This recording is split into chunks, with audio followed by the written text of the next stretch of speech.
The superhero genre currently dominates the cinematic landscape. Every few months or so, we get a new offering from either Marvel or DC, and occasionally, even smaller properties try to gain a foot on the ladder. Just this year, Valiant Comics started off their own cinematic universe with the Vin Diesel-led Bloodshot. However, this new norm only really came into effect over the last 10 years. Back in the 90s, general reactions to superhero movies were very, very different. World building wasn't exactly a thing yet, and lots more unknown properties were given the lead. We've decided to take a look back into the superhero movies of the 90s and pick out our 10 favorites. Coming in at number 10 is 1995's Tank Girl. Okay, like I mentioned, the 90s weren't a particularly great time for superheroes, and Tank Girl fails in many aspects. Narratively, it's kind of a mess, and stylistically, it's pretty alienating. It also lost nearly $20 million at the box office. However, Tank Girl does have a lot of redeeming factors. Mono and Hold On Me singer Courtney Love assembled the boppy soundtrack, and the film boasts a strong feminist theme.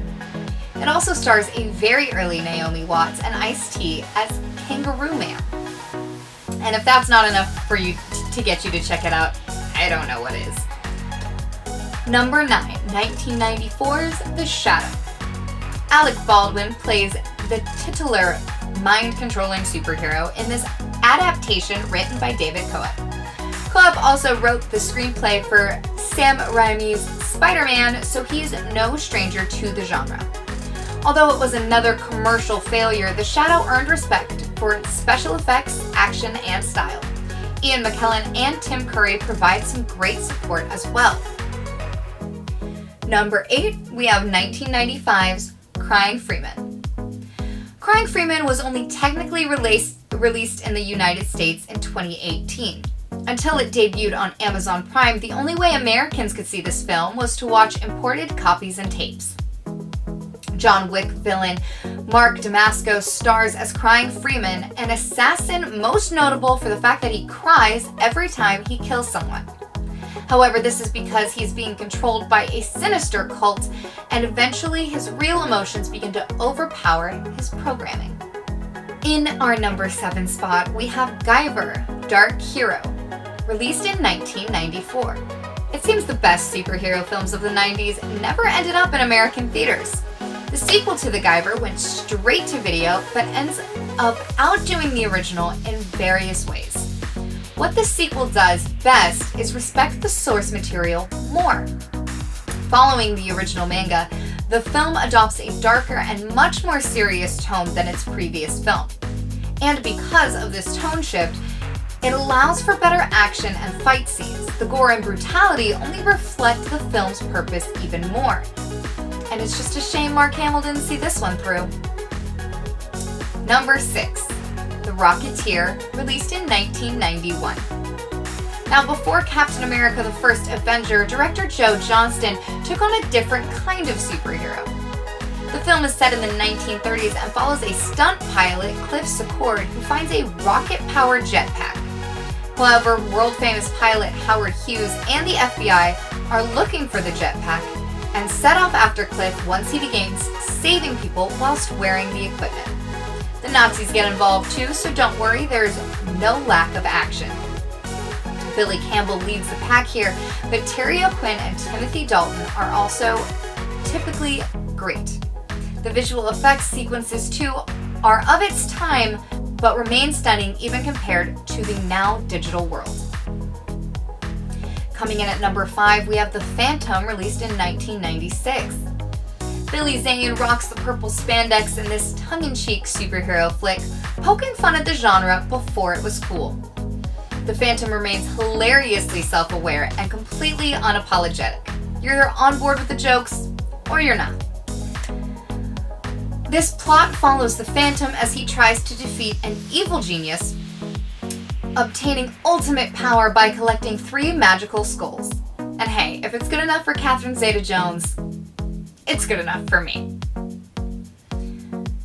In number 4, we have 1994's The Crow. Brandon Lee's final film has become a cult staple in more ways than one. Lee was tragically injured on set by a round of defective blank ammunition and later died in the hospital.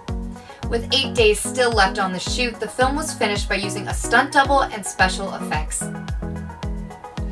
Lee plays Eric Draven, a rock musician who comes back from the dead as a psychotic ghost in order to avenge his own death as well as the death of his fiancée. It sounds as brutal as it actually is. In number 3, we have 1990's Dick Tracy.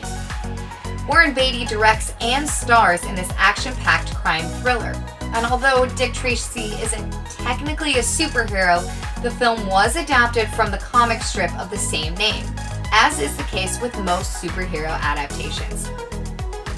Beatty isn't the only star here. Al Pacino, Madonna, Kathy Bates, Dustin Hoffman, James Caan, and even Dick Van Dyke have parts to play.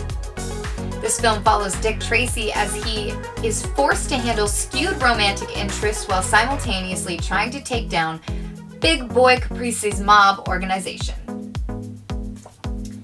Number 2, we've got Batman Returns from 1992. Tim Burton returns to direct the sequel to his first Batman movie, expanding the world he created in his first movie. Batman Returns is a moodier sequel, taking liberties with the source material while somehow remaining a faithful adaptation. Danny DeVito's Penguin is set on destroying all the firstborn sons in Gotham City, and Michael Keaton's Batman takes him on while also attempting to deal with Michelle Pfeiffer's Catwoman. With a great cast, solid action, and a stunning score, Batman Returns is a great follow-up and does the Caped Crusader proud. Last but not least, in our number 1 spot from 1998, we've got Blade. Blade shouldn't be ashamed to take the credit for paving the way for the MCU's success. It redefined the comic book genre and made superheroes cool for those that didn't originally like them. Wesley Snipes was a phenomenal choice to play the titular human-vampire hybrid. The opening club scene sets the bar high, but the film rarely falters. It's also arguably the first superhero film to begin setting up a larger connected universe outside of its own character. The 2 sequels are good additions, but don't quite capture the spark of the first one.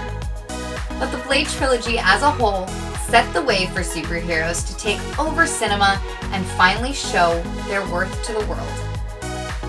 Well, that's all for today, guys. Don't forget to like and share the video as always. I'm Alexandria, and thanks for watching.